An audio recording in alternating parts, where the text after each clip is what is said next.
Ladies and gentlemen, welcome once again to the India Today Mumbai Conclave, where we are joined by a very special person, a familiar face at our conclaves, and someone who often speaks about India's green revolution, particularly in the context of what he's doing with our eco-friendly cars and so much more. But while we will also speak about that, Mr. Nitin Gadkari has a unenviable knack of being in the news for other reasons as well. And therefore, please welcome the Minister for Surface Transport, Road, Highways, the irrepressible Nitin Gadkari. Thank you. Gadkari ji, as I said, हमारा topic green energy का है, लेकिन हम कुछ लाल बत्ती पहले लगाने वाले हैं, क्योंकि कुछ दिनों पहले आपने हेडलाइन बना दी कि नितिन गडकरी को ऑपोजिशन ने ऑफर किया था प्रधानमंत्री पद चुनाव के पहले. आज बता दीजिए कौन था जिन्होंने आपको ये ऑफर की थी और किस तरह से, किस पूरी पार्श्वभूमि पर ये आपने offer ठुकराया. Who will reject an offer to become Prime Minister? क्या हुआ, असली कहानी आज बता दीजिए. देखिए, पहली बात तो ऐसी है कि आज ही नहीं, बहुत बार अनेक लोगों ने मुझे ये कहा और मीडिया में भी इसकी चर्चा हुई है. मैंने ये बात जिस रेफरेंस में कही थी कि हमारे देश की समस्या विचार भिन्नता नहीं है, विचार शून्यता है. और मैं पत्रकारों को अवार्ड देने के कार्यक्रम में गया था, तब मैंने उनको ये कहा था कि हमारा कन्विक्शन हमारे लिए सर्वोपरि है. मैं इमरजेंसी के बाद राजनीति में आया हूं और मेरा कन्विक्शन, ये मेरा लाइफ कन्विक्शन है जो आइडियोलॉजिकल है, इसके साथ मैं कभी कॉम्प्रोमाइज नहीं करूंगा. और ये कहते हुए जब मैंने उनको कहा था कि ऐसे जब मुझे प्रपोजल दिया तो मैंने कहा, why you want to make me prime minister and why should be prime minister. So to become a prime minister is not my ambition in my life. No, but you are offered prime minister. चुनाव हुए अप्रैल में 2024 में, ये offer कब आया, किसने दिया? चुनाव के पहले भी बहुत आए, चुनाव के बाद में भी आया. चुनाव के बाद भी आया, यानी नतीजों के बाद में आया. 4 जून को जब नतीजे मिले आए, तब भारतीय जनता पार्टी 240 तक पहुंच गई थी. हालांकि सरकार उन्होंने बना ली, उसके बाद भी आपके पास ऑफर आया. ये सब बातों का चिंतन और विचार करने का पूरी तरह अधिकार आपको दिया है. मैं सिंपली इतना ही बताना चाहता हूं कि मुझे जब ऑफर किया गया तो ऑफर स्वीकारने का सवाल ही नहीं उठता, क्योंकि मैं अपने आइडियोलॉजी के साथ कॉम्प्रोमाइज नहीं करूंगा. और इसलिए मैंने कहा कि मैं प्राइम मिनिस्टर बनना मेरा उद्देश्य नहीं है. I am with my ideology, it is a part of my life conviction और मैं उसके साथ काम. No, but let's get it clear. You were offered, Nitin Gadkari is telling the India Today conclave, you were offered by an opposition leader presumably to become Prime Minister before the elections and even after the मुझे elections. लगता है कि मैंने आपके सब सवालों का जवाब दे दिया है. नहीं सर. आप जो मुझसे निकालना चाहते हो निकलेगा नहीं, तो आप प्रयास मत करिए. नहीं, किसने दिया आपको ऑफर? जब शरद पवार, उद्धव ठाकरे, सोनिया गांधी, मैं कोई फ्रेंड, आपके दोस्त तो चारों तरफ है. देखिए, मैं कहीं चौक पर खड़ा नहीं हूं और ये ऑफर किसने दिया ये बताना, ये इथिक्स के हिसाब से कभी ठीक नहीं होता. आपके और मेरे बीच में भी जब प्राइवेट बातचीत होती है तो उसका दूसरों को रेफरेंस देना ये ठीक नहीं होता. महाराष्ट्र के लीडर ने दी या? मैं कोई लीडर वगैरह का नाम नहीं लेना चाहता और मुझे कोई लेना भी नहीं है. और आप इसमें कितना भी पूछोगे तो मुझे पता है आपको क्या जवाब चाहिए, वो मेरे से मिलने वाला नहीं है. लेकिन हम लोग ये तो बोल सकते हैं ना, आप ठीक है, आप नहीं बताएंगे, हमको पता है कि आप नहीं बताएंगे, हम गेस कर सकते हैं हालांकि, लेकिन हम गेस भी नहीं करेंगे आज की स्थिति में. लेकिन इतना तो लोग सोच सकते हैं ना कि नितिन गडकरी को विपक्ष देख रहा है कि वो प्रधानमंत्री बन सकते हैं, लेकिन दूसरी तरफ आपके पास एक ही मंत्रालय है, 10 साल से आप चला रहे हैं, आपको बीच में कोई नई रिस्पॉन्सिबिलिटी दी जाती है, हटा दी जाती है. कभी आपको भी लगता है कि आपको उससे भी ज्यादा सीनियर रिस्पॉन्सिबिलिटी मिलनी चाहिए? आप पार्टी के अध्यक्ष रह चुके हैं, पार्टी में आपने अलग अलग पदों पर काम किया हुआ है, तो ऐसे में जो विपक्ष को लगता है वो आपके पार्टी को लगता है कि नहीं लगता है, ये सवाल उठता है. मुझे आज पता होगा कि आप पत्रकार के साथ भविष्यवेत्ता भी है. देखिए, मैंने अपना बायोडाटा कभी छापा नहीं, मैं किसी को कुछ मांगने के लिए कभी गया नहीं. मैं जहां हूं वहां खुश हूं. I always feel that the politics is a instrument of socio economic reform. और मैं 5-10% पॉलिटिक्स करता हूं, 95% मैं सोशल वर्क करता हूं. मैं अपने साथ ये काम करते हुए अनेक सालों से आया हूं, आगे भी करता रहूंगा। आप क्या पूछते हो और क्या बोलते हो इससे भी मुझे कोई लेना देना नहीं, और क्या सोच रहे कौन उनसे भी कोई लेना देना नहीं। नहीं, but Nitin Gadkari ji, as you are smiling away, why is no other BJP politician asked by the opposition आप प्रधानमंत्री बन जाओ? आप में वो क्या खूबी है कि ये लोग सब आप ही को बोलते हैं? I saw it before 2019 election, 2024 coalition government बनेगी तो नितिन गडकरी का नाम आगे होता है। Are you seen perceptionally as being part of an anti Modi camp, इसलिए आपका नाम आगे होता है, या because you are seen to be this coalition figure जिसके दोस्त चारों तरफ है, आपका और राजनाथ सिंह, ये दोनों व्यक्तियों का बीच बीच में नाम चलता है? मुझे लगता है आपके पास सब खूबी है, आप बड़े ज्येष्ठ पत्रकार हैं, आपको बहुत पुराना अनुभव है। इस सब विषयों पर चिंतन करना, मनन करना, कमेंट्स करना, ये सब आपका ही अधिकार है और हम उसको रिस्पेक्ट करते हैं, आप ही करते जाइए। But why your name? I don't want to make any comments. So are you seen, would you concede that you are seen as a coalition builder in an age where now we have a coalition government in Delhi, someone who can work with others? That is the reason नहीं, आपका नाम चल रहा है। आपके सवालों से मेरा कोई संबंध ही नहीं है, न मेरा कोई प्यार है, न मैं कहीं कुछ मांग रहा हूँ, न मुझे कुछ बनना है, तो ये सवाल ही नहीं उठता कि इसका क्या है करके। चलिए सर, हम और आप जैसे जो अनुभवी लोग हैं, जी, जो अच्छा लिखते हैं, अच्छा पढ़ते हैं, अच्छा बोलते हैं, उनके चिंतन के लिए सब विषय आप लिखते रहिए, आप बोलते रहिए ताकि लोगों को भी समझेगा। so you want the speculation to go on? नहीं, ये मैं नहीं कहता, मुझे कुछ नहीं करना है, मेरा कोई आपके एक भी सवालों से न मेरा कोई संबंध है, न कोई मैं जवाब देना चाहता। नितिन जी, मुझे पता है कि आप इतने जल्दी तो नहीं हमको दोबारा उस टॉपिक पर आना है, लेकिन उससे पहले अब 10 साल आप सरकार में निकाल चुके हैं और आप कहीं भी कोई भी कॉन्क्लेव में जाते हैं, आप बड़े बड़े आंकड़े कहते हैं कि भाई हमने इतनी बड़ी सड़कें बनाई हैं, इतना बड़ा हमने रोड नेटवर्क तैयार किया है, लेकिन सालों साल एक समस्या से अभी तक आपको हल नहीं मिल पाया, वो जो है सड़कों पर गड्ढे, नंबर 1। नंबर 2, कई बार ये खबरें आती है कि 1000 करोड़ की सड़क बनती है, हाल ही में उसका जिक्र हुआ था, और टोल उस पर जो वसूल किया जा रहा है वो 1000, उससे भी ज्यादा करोड़ों का टोल उस पर वसूल किया जा रहा है। अब ये जो आपके डिपार्टमेंट पर हमेशा उंगली उठाई जाती है, उसको आप किस तरीके से देखते हैं? आपने वचन प्रॉमिस बहुत कर लिया, आपने हरियाणा चुनाव में जाके पिछले साल कहा था कि मैं यूएसए जैसी सड़कें बना दूंगा पिछली बार, अभी भी जाके आप 2 महीने के बाद हमको समय मिलेगा तो हम बना देंगे, ऐसा आप कह रहे हैं। तो वचन बहुत हो गए, लेकिन उसकी पूर्ति कब होगी, ये सवाल पूछा जा रहा है। पहले बात तो ऐसे साहिल, मेरी कोई जबान अगर खाली गई होगी तो आप ब्रेकिंग न्यूज लगा देना। ये तो किसी भी पार्टी के आसाम, अरुणाचल, मेघालय, त्रिपुरा, उत्तर प्रदेश, बिहार, कहीं भी जाओ, जो बदलती हुई तस्वीर है वो तो सब जगह आपको देखने के लिए मिलेगी। इसका मतलब रोड पे प्रॉब्लम्स नहीं, ऐसा नहीं है, एक्सीडेंट्स हो रहे हैं। और दूसरी बात एक है कि हमारे यहाँ डांबर के रास्ते, बिटुमिन के रास्ते बनते हैं। मैं आपको एक सवाल पूछता हूं, पिछले आप मुंबई में रहते हो, मुझे बताओ ऐसा कौन सा साल था जहां पानी भी बहुत आया और गड्ढे नहीं पड़े रोड पर? यह टेक्नोलॉजी ऐसी है कि जब बरसात, आज सुबह 200 mm बरसात हुई है तो डांबर उखड़ जाता है। इसके ऊपर एक बात जो मैं आपको बताना चाहता हूं कि मैं मुंबई में था, ये वर्ली बांद्रा मैंने बनाया, इस पर गड्ढे नहीं है। उस समय में मुंबई पुणे एक्सप्रेस हाईवे बनाया 97, 98, 2000 में। आज 25 साल हो गए, उस रोड पर एक भी गड्ढा नहीं है। उस समय 2 लॉबीज थी, एक बोलती थी बिटुमिन का बनाओ, एक बोलती थी कंक्रीट का बनाओ। तो पहली बात यह है कि कंक्रीट पर गड्ढे नहीं पड़ते, पर कंक्रीट में जो राइडिंग क्वालिटी होती है, वो कंक्रीट बहुत हार्ड होने के कारण जो बिटुमिन रोड पर जो एक फ्लेक्सिबिलिटी रहती है वो उसमें नहीं रहती। तो आज देश में 2 प्रकार के विचार है कि कंक्रीट रोड या बिटुमिन रोड। अब प्रॉब्लम ये हुआ है कि पिछले 2-3 सालों से बरसात का प्रमाण इतना बढ़ रहा है कि अच्छा बनाया हुआ रोड भी उखड़ जाता है, और ये वर्ल्ड में होता है।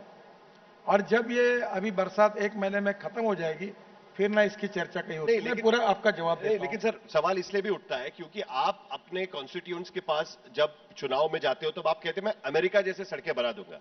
ये अमेरिका का एग्जाम्पल क्यों देना पड़ता है? क्यों नहीं आप कह सकते कि भाई 10 साल मैंने काम किया हुआ है, मैं यहां पर भारत जैसी सड़कें आप अमेरिका में आपको मिलेंगी? मैं आपको एक बात बताऊं, मुझे मालूम है आप कहां कितने घूमे हो। आप कश्मीर से मनाली से शुरुआत करो। जोजिला टनल जो बन रही है एशिया की सबसे बड़ी, फिर झेड़मोर टनल बनी है, फिर श्रीनगर में आओ, श्रीनगर से जम्मू 18 टनल बनी है, फिर कटरा एक्सप्रेस है, कल ही मैं उधर था परसों। आप बहुत से रोड ऐसे जिसके ऊपर गड्ढे नहीं है। पर यह भी बात सच है कि कुछ जगह पर गड्ढे पड़े हुए जो रोड बनके 5-5, 6-6 साल हुए। मेरा आपको यही कहना है कि रोड पे गड्ढे होना एक भी जिम्मेदारी हमारी है। यानी मैं ये मानता हूं कि हमें अच्छे रोड देने हैं, और इसलिए अभी हम लोग एक नई टेक्नोलॉजी ला रहे हैं कि बिटुमिन रोड पर जब हम बनाते हैं तो उसका एक स्टैंडर्ड्स में, अभी मुंबई आईआईटी में इसका बहुत बड़ा सेमिनार हुआ था, वर्ल्ड के एक्सपर्ट आए थे, हमारे इंजीनियर्स को मैंने भेजा था, मैंने उसमें इनिशिएटिव लिया था, और एक अल्ट्राटेक कंपनी ने एक डेवलप की थी टेक्नोलॉजी, व्हाइट टॉपिंग। इसके ऊपर 8 इंच सीमेंट कंक्रीट के लेयर तैयार होती है। मैं नागपुर का हूं, वहां का सांसद हूं, मेरे शहर में पूरे कंक्रीट रोड है, लगभग गड्ढे नहीं मिलेंगे आपको। तो अब इसके ऊपर भी टेक्नोलॉजी के साथ ज्यादा बरसात भी आएगी तो भी हम लोग, अभी आज ही मैंने उस फाइल पर साइन की है, और अब व्हाइट टॉपिंग करेंगे जिससे गड्ढे नहीं होंगे। इसी but the problem Gadkari ji, highway बड़े अच्छे बने हैं। आप पुणे चलिए, फॉरगेट अबाउट गड्ढे, पॉटहोल, ट्रक होल हो गए हैं। आप बंगलोर चलिए, आप हरियाणा से हाईवे से किसी भी गांव में चलिए, वहां के रास्ते कैसे हैं। तो ऐसा लगता है हाईवे तो ठीक ठाक बन गए, लेकिन रास्तों का क्या? That is the problem. आपके प्रॉब्लम का सही उत्तर यह है कि मैं केवल नेशनल हाईवे का मंत्री हूं, और जो रोड गांव में जाते हैं वो ग्रामीण विकास मंत्रालय होता है। Right, but the city roads are also bad. Just a minute, मुझे क्लियर करने दीजिए, नहीं तो आप दूसरी बात मेरे पे चिपका दोगे। नहीं, मैं आप पे नहीं चिपका रहा हूं। पहले दूसरी बात यह है कि स्टेट हाईवे के रोड होते हैं, डिस्ट्रिक्ट रोड होते हैं, रूरल कनेक्टिविटी के रोड होते हैं। और जब अटल बिहारी वाजपेयी प्रधानमंत्री थे और मैं मुंबई में मंत्री था, तो मैंने देश के लिए एक बहुत अभूतपूर्व योजना बनाई थी, प्रधानमंत्री ग्राम सड़क योजना, जिसके कारण 4.5 गांवों में रोड बने थे। तो हर जगह पर प्रॉब्लम के लिए अलग अलग अथॉरिटी और एजेंसी जिम्मेदार है। जहां तक नेशनल हाईवे की बात है, जो मैं आपको रिक्वेस्ट करूंगा कि अब दिल्ली मुंबई हाईवे जैसे बन रहा है, अब मैक्सिमम जगह पर प्रॉब्लम नहीं है, पर 2-3 जगह पर प्रॉब्लम आए हैं, और प्रॉब्लम आने के बाद हमारे कॉन्ट्रैक्ट में 5 साल की डिफेक्ट लायबिलिटी होती है, और कॉन्ट्रैक्टर को वो मेंटेन करके वो अच्छा करना पड़ता है।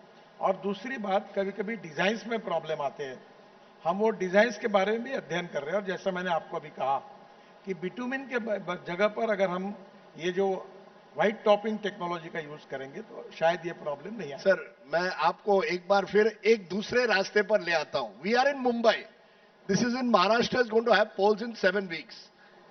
Yesterday or 2 days ago, there was a BJP meeting in Aurangabad. Amit Shah ji was there, Devendra Fadnavis was there, all the top BJP leaders were there. Nitin Gadkari not there. Couple of weeks ago, there was a BJP meeting in Pune. All top BJP leaders were there. Nitin Gadkari was not there. वहां तो hoardings भी लगाए थे आपके। यहाँ जो public में बस है कि नितिन गडकरी रूठे हुए हैं। You don't want to get involved in this Maharashtra election. You are happy living in Delhi. ये महाराष्ट्र की किचकिच में पड़ना नहीं है। And the reason is you believe someone in your party tried to defeat you in Nagpur. Today you must tell us the truth. Do you believe somebody tried to defeat you in पहला Nagpur? Truth तो ऐसा है कि तुम 101% झूठ हो आप, ये पहला ट्रूथ है। हाँ, yes yes, I am talking with responsibility. और दूसरी बात यह है, कौन सा झूठ सा? पूरा जब पूरा बोल रहे हो वो पूरा झूठ है। आप औरंगाबाद नहीं गए? सुनो तो पूरा, आप जब पूछते हो थोड़ा सुनो। सर बट मैं जम्मू कश्मीर में ऑफिशियल भारतीय जनता पार्टी के टूर पर परसों था। Yes. कल मैं हरियाणा में था और सुबह बेंगलोर में था कार्यक्रम के लिए। और इसलिए पार्टी के प्रचार अभियान में मैं जब जम्मू कश्मीर में मेरी 4 सभाएं थी तो मैं नागपुर में रह नहीं सकता था।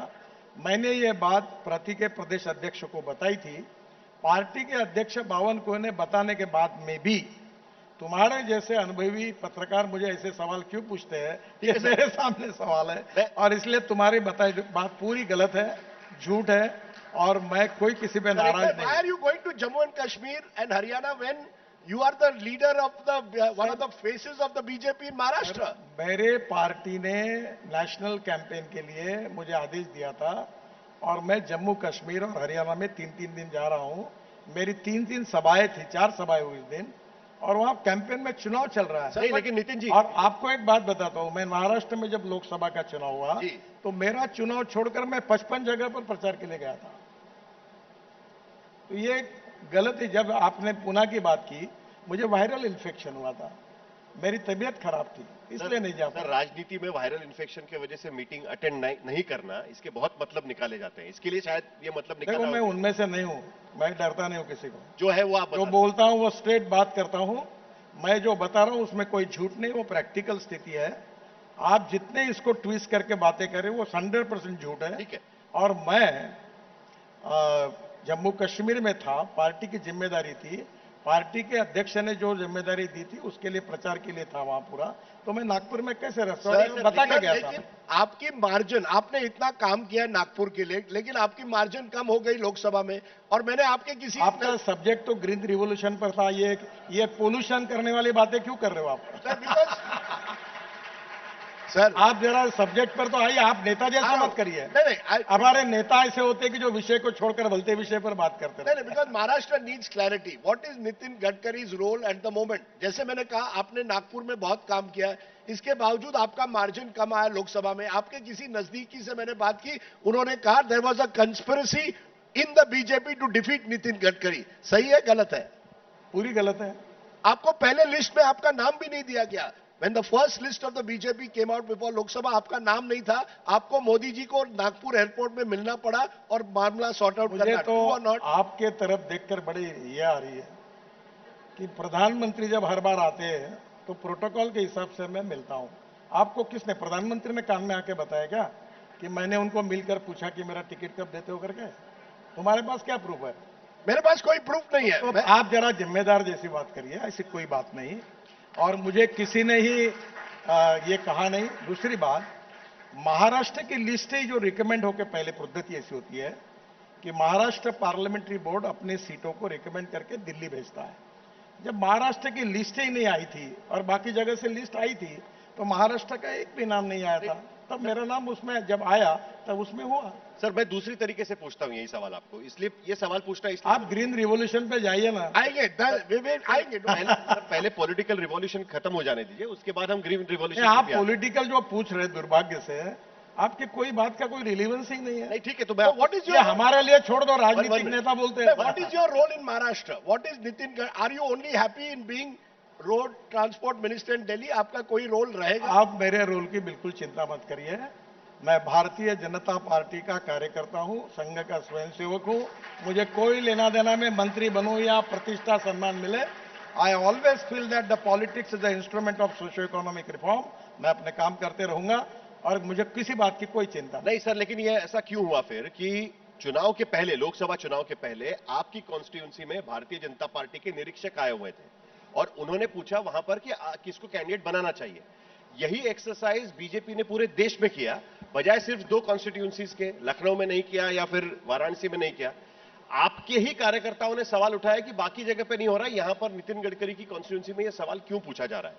और इसीलिए सवाल बार बार यह पूछा जा रहा था कि पूरे विदर्भ में, जहां पर बीजेपी के खिलाफ माहौल नजर आ रहा था, आप ही एक ऐसे थे कि जहां पर इस तरीके का एक्सरसाइज किया जाता है। और आपको बड़े नेताओं की बात करें हम तो, और विदर्भ में जब बीजेपी का पूरा परफॉर्मेंस खराब हो गया, आप अकेले जीत कर आ गए क्योंकि आपके कॉन्टैक्ट्स सारे जगह पे ठीक ठाक थे, इसीलिए ये हो पाया, ऐसा लगता है। और इसीलिए सवाल भी पूछे जा रहे हैं। पहली बात तो भारतीय जनता पार्टी को, सिस्टम को समझिए। अभी देवेंद्र जी जहां से लड़ने वाले हैं वहां भी पूछने के लिए निरीक्षक आए। सर, लखनऊ में नहीं गए, वाराणसी में नहीं गए? लखनऊ में भी गए, वाराणसी में भी गए, और सब कार्यकर्ताओं का मानस जाना, पूछा गया। ये लोकतांत्रिक पद्धति है और उसके बाद उसका रिपोर्ट केंद्र में आया। ये कोई अलग नहीं हुआ ऐसा कुछ। सर, मैं आखिरी पॉलिटिकल क्वेश्चन पूछूंगा और वो ये है, अगले साल आरएसएस के 75 साल हो रहे हैं, 100 साल हो रहे हैं। आप आरएसएस से इतने सालों से जुड़े हुए हैं, मोदी जी 75 साल के हो रहे हैं। ये जो स्पेक्यूलेशन है ये है कि अगले साल शायद मोदी जी अगर रिटायरमेंट के बारे में सोचे या आरएसएस कहे कोई नए नेतृत्व हो, तो नितिन गडकरी जो आरएसएस के बड़े लाड़के हैं, बड़े नजदीक है, क्या नितिन गडकरी को एक तरह से प्रमोशन दिया जाएगा? ये जो अटकलें लगाई जा रही है, इस पर आज बता ही दीजिए। मैं बता ही देता हूं। तुम्हारे जैसे लोगों को अटकलों पे चलने का जो काम चलता है वो चलते रहना चाहिए। मैं कोई रेस में नहीं हूं आज No तक। race. हाँ बिल्कुल नहीं, मैंने कोई अपना कटआउट लगाया नहीं, किसी के बायोडाटा दिया नहीं, कोई लफड़े लोचे में नहीं हूं, मैं अपना काम करते रहता हूं। और रही बात आरएसएस की, आरएसएस का मैं स्वयं सेवक हूं।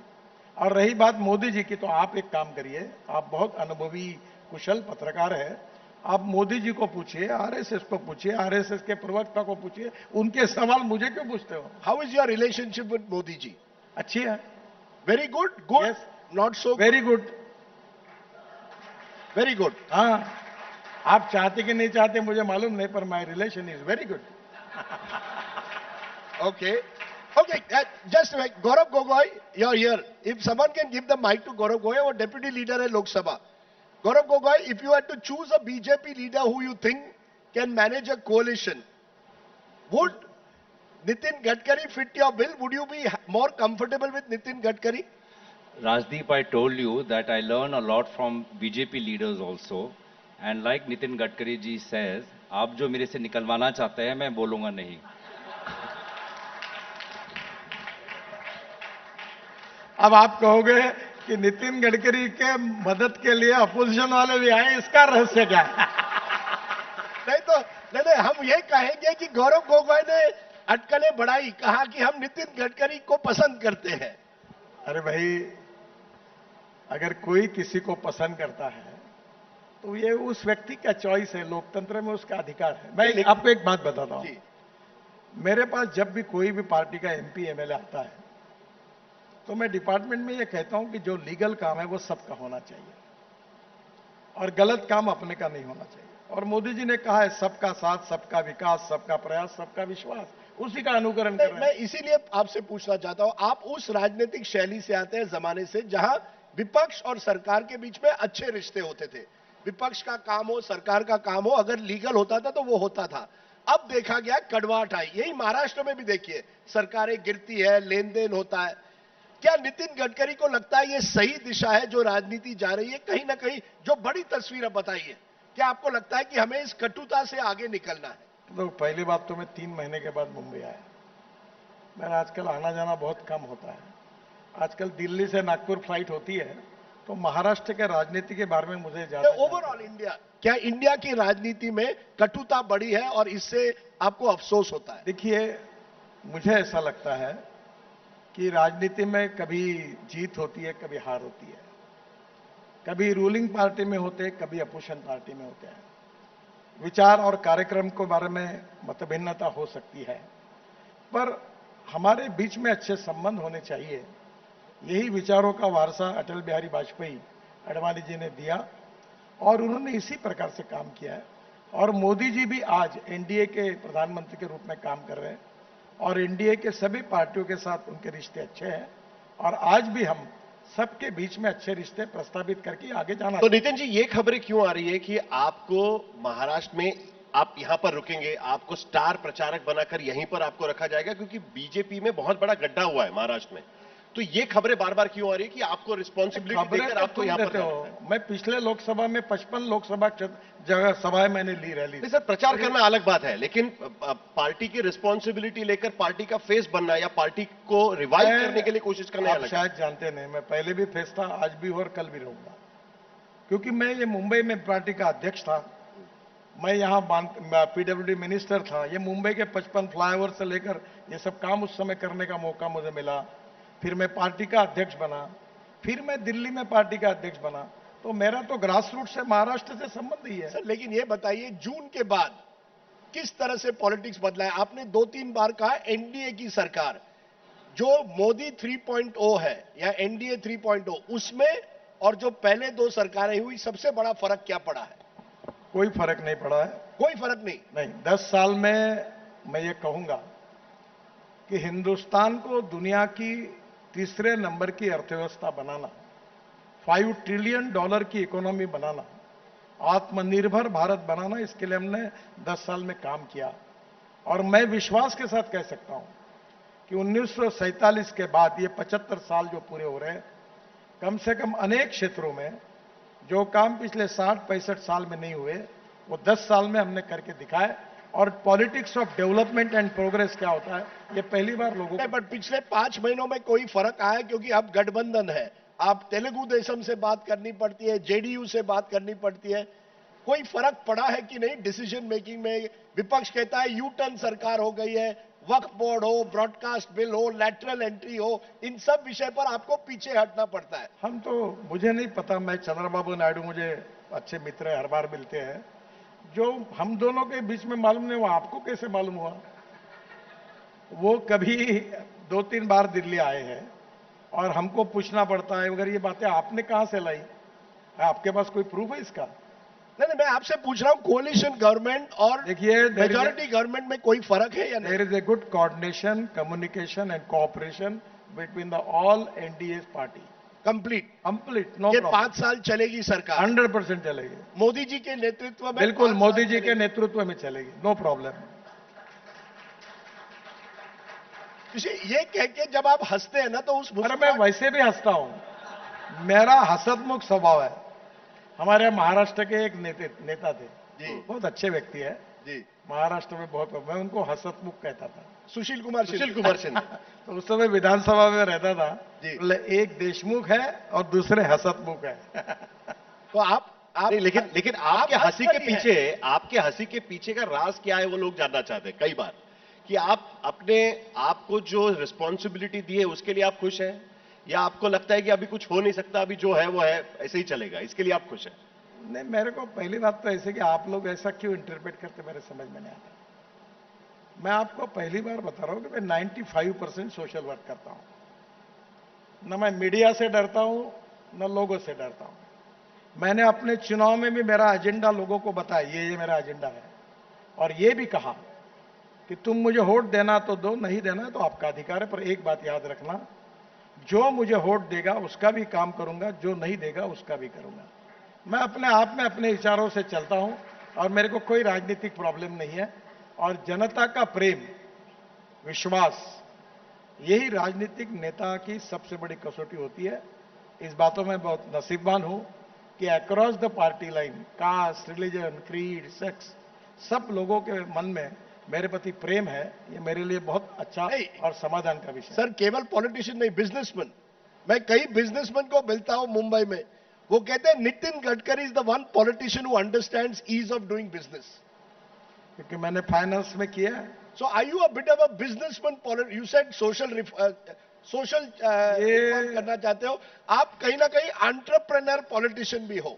मैं सोशल एंटरप्रेन्योर हूं। Social entrepreneur. हाँ, प्रॉब्लम क्या आता है कि कोई नेता साधारणतः ऐसे काम नहीं करते। मैं जो कतरन निकलती है ना, उससे गालीचे बनाता हूं। 1500 महिलाओं को ट्रेन किया। अभी 400 रुपए में मैंने कॉटन की साड़ी बनाई है। मैं बालों से एमिनो एसिड बनाता हूं, मैं बायोफ्यूल बनाता हूं, मैं प्लास्टिक से क्रूड पेट्रोल बनाता हूं। विदर्भ में 10,000 किसानों ने आत्महत्या की, उनके आत्महत्या न हो इसलिए मैंने अपने जीवन को लगा दिया है। और आज मेरा टर्नओवर मेरे प्रोजेक्ट का, जिसका मालिक मैं नहीं हूं, मैं उद्योगपति नहीं हूं, मैं इंडस्ट्रियलिस्ट नहीं हूं, मैं सोशल एंटरप्रेन्योर हूं, जिसमें हजारों लोग हैं जिनका भाग शेयर में है, और मैं टर्नओवर 2,500 करोड़ का है और 15,000 लोगों को रोजगार दे। मेरी अड़चन क्या है राजदीप, कि तुम्हारे जैसे लोगों को लगता है कि ये जो करता है ना वो इंडस्ट्रियलिस्ट है, और इसलिए मैं इंडस्ट्री रहता तो मैं आज टनल, रोड, ब्रिजेस का एक्सपर्ट हूं। फाइनेंशियल मार्केट में, मुंबई के स्टॉक एक्सचेंज में मेरा गुडविल है कि जब मैं इन्विन बॉन्ड में गया था अभी, तब 7 दिन के बजाय 7 घंटे में 7 टाइम्स बॉन्ड इशू सब्सक्राइब हुआ। मैं यही मुंबई में था जब मेरे पास 5 करोड़ रुपए थे, तो मैंने ये पूरे फ्लाईओवर, 55 फ्लाईओवर, वर्ली बांद्रा और मुंबई पुणे के लिए मार्केट से 1200 करोड़ रुपए इकट्ठा किए थे। तब धीरूभाई अंबानी थे और रतन टाटा थे, दोनों ने मुझे कहा आप तो हमसे भी होशियार निकले वो। तो मैं, पहली बात तो है कि क्रेडिबिलिटी ये बहुत बड़ी बात होती है। विश्वसनीयता, credibility and goodwill is the biggest capital of 21st century.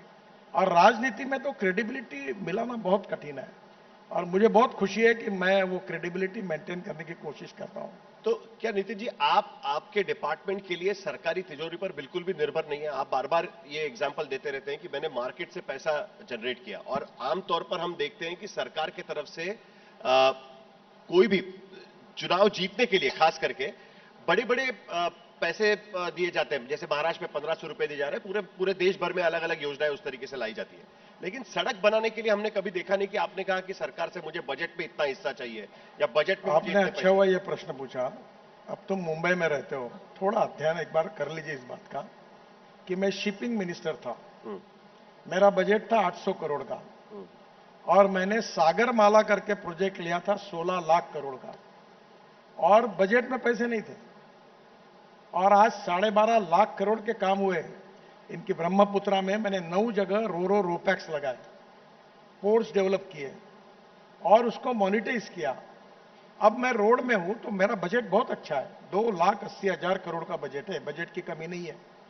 पर मैं आपको एक बात बताता हूं कि देश का ग्रोथ रेट अगर मल्टीप्लाई करना है तो बजट से 2 गुना ज्यादा पैसा अगर हम पब्लिक प्राइवेट इन्वेस्टमेंट से लाएंगे तो सक्सेसफुल होगा। मैं आपको एक अच्छा उदाहरण बताता हूं। मथुरा में मैं वाटर रिसोर्स मंत्री था, 80 MLD जो गंदा पानी था, स्लज, मैंने उसके ऊपर एक प्रोजेक्ट हाइब्रिड एन्युटी में किया, और वो प्रोजेक्ट ऐसा किया कि 40% सरकार देगी, 60% इन्वेस्टर लाएगा। त्रिवेणी इंजीनियरिंग कंपनी टेंडर में आई, और बाजू में मथुरा में इंडियन ऑयल की रिफाइनरी थी। वैद्य साहब उस समय चेयरमैन थे, मैंने उनको बुलाया, मैंने बोला आपको रिफाइनरी में पानी लगता है, कहां से लेते हो? बोले यूपी सरकार से। कितना पैसा देते हैं? बोले 25 करोड़। मतलब 5 करोड़ कम होंगे, आप 20 करोड़ दो। और मैंने उनसे टाइप किया और लिक्विड वेस्ट मैनेजमेंट में 80 MLD का प्रोजेक्ट सक्सेसफुल किया। जो 100 रुपए का काम है वो 40 रुपए में हुआ। मैं अपने खुद शहर में टॉयलेट का पानी बेचता हूं 9 साल से, 300 करोड़ रुपए साल के मिलते हैं। तो मैं ये कहता हूं कि गवर्नमेंट की मनी को हम बेस करके पकड़कर पब्लिक प्राइवेट करेंगे और कैपिटल मार्केट से खड़ा करेंगे तो जनता को जो सस्टेनेबल डेवलपमेंट चाहिए वो 3 गुना ज्यादा हम दे सकते हैं। लेकिन आरोप इसी वजह से होता है ना, आप इतने अच्छे प्रोजेक्ट्स करते हैं, आप शिपिंग मिनिस्ट्री में सागरमाला करते हैं, बट आपको एंड में एक ही मंत्रालय मिलता है 10 साल के बाद, रोड करी। एक तरह से आपका नाम बन गया रोड करी, गडकरी जी को रोड करी, because you have so many other skills. Why does government not use you? You should be in the top 4। आपको मालूम है वाटर रिसोर्स मंत्री था, MSME का मंत्री था, शिपिंग का मंत्री था, फिर रोड का मंत्री हूं मैं, तो सब मंत्रियों के काम। पर बाकी मंत्रालय से आपको क्यों हटाया गया? इसीलिए लोगों को लगता है because Nitin Gadkari is a successful minister, because whenever India Today has a poll, you are in the top 5 ministers. इसी वजह से कुछ लोग दिल्ली में आपसे जलते हैं, और उस जलन की वजह से वो आपको आगे नहीं बढ़ा रहे हैं। ये सच है या गलत है? देखो, कोई किसी को आगे नहीं बढ़ाता और ना कोई किसी को पीछे डालता है। आर्किमिडीज का प्रिंसिपल था कि पानी में जितने वजन की वस्तु डालो उतना ही पानी ऊपर आता है। If I deserve for it I will get it. और मैं अपना काम करते रहता हूं। You have no ambition? No objection. You have no ambition? Finance minister one day, chief minister of Maharashtra. आप फाइनेंस के आप खुद कहते हैं कि मैं महाराष्ट्र का चीफ मिनिस्टर बनना नहीं है, फाइनेंस मिनिस्टर बनना नहीं है, और मेरी कोई एम्बिशन नहीं है। और ये मैं आपको बता रहा हूं, यू टेक इट फ्रॉम। तो आपको सिर्फ surface transport minister, you are talking from your heart today. बिल्कुल। मैं राजनीति में कुछ बनने के लिए नहीं आया हूं। मैं राजनीति में, अगर कभी आप समय निकलेगा तो एक बार नागपुर आइए, मैं विदर्भ तक अपना कार्य क्षेत्र करता। आप देखिए, मैं वाशिम से लेकर कड़चुरी 1200 एकल विद्यालय आदिवासी क्षेत्र में चलाता हूं। वहां थोड़ी मुझे चुनाव लड़ना है। Basically I am a social worker. I believe that politics is a instrument of socio economic reform, और मैं काम करता रहा हूं, राजनीति में आया, चलते रहा हूं। सर 10 साल तक एक ही मंत्रालय आप अपने पास रखे हुए हैं। कभी आपको ऐसा नहीं लगता कि नए मंत्रालय में काम करना चाहिए? सरफेस ट्रांसपोर्ट मिनिस्ट्री आपके पास 2014 से लगातार आपके साथ में, बीच बीच में आपने अलग अलग मंत्रालयों के नाम भी गिनवाए। क्या कभी नहीं आपको लगता कि नया बाकी सारे मंत्रियों के मंत्रालय शफल होते रहते हैं? सवाल का जवाब है कि मुझे ऐसा नहीं लगता। सर, मैं आखिर में पूछूंगा, there is a lovely picture of a green car. मैं अब सोच रहा हूं नई गाड़ी लेना। Would you recommend that everyone in this audience now moves to eco-friendly vehicles? Do you believe 10 years from now, when you come on the India Today platform, maybe as Prime Minister, who knows in what form, will you support everyone here buying eco-friendly or hybrid cars? Is this the future? देखो, पहली बात क्या ये future है? हाँ, पहली बात, ये बहुत इंपॉर्टेंट सब्जेक्ट है, which is touching to my heart. हमारे देश में 22 लाख करोड़ का फॉसिल फ्यूल इंपोर्ट होता है। और डीजल और पेट्रोल और इस गैस के कारण बहुत बड़ा प्रदूषण होता है। Our policy is import substitute cost effective pollution free and indigenous. जब मैंने इलेक्ट्रिक गाड़ियां लाई थी योगायोग से, वो भी इंडिया टुडे के ही कार्यक्रम में था, तो मुझे एक पत्रकार ने प्रश्न पूछा था, जब मैं शुरुआत में इलेक्ट्रिक गाड़ी की बात कर रहा था कि गाड़ी बंद हो जाएगी तो धक्का मारने के लिए आप आओगे क्या? एक भी गाड़ी बंद नहीं हुई। अब आप समझिए कि एक कार या स्कूटर, हमारे यहां एक पेट्रोल का भाव 120 रुपए लीटर और डीजल का 110 रुपए। आप इलेक्ट्रिक गाड़ी लोगे तो खर्चा है 8 रुपए 120 रुपए की तुलना में।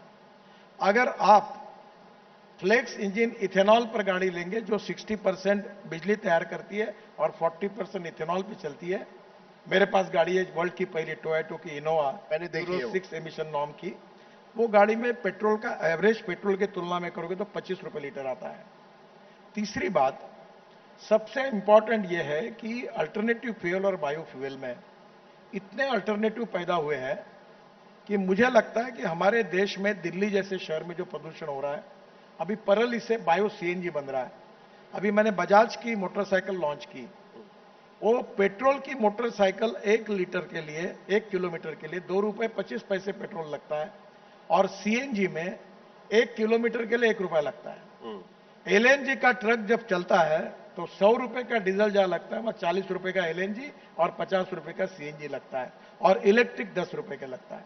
हमारी लॉजिस्टिक कॉस्ट 14% 16% है, चाइना की 8% है।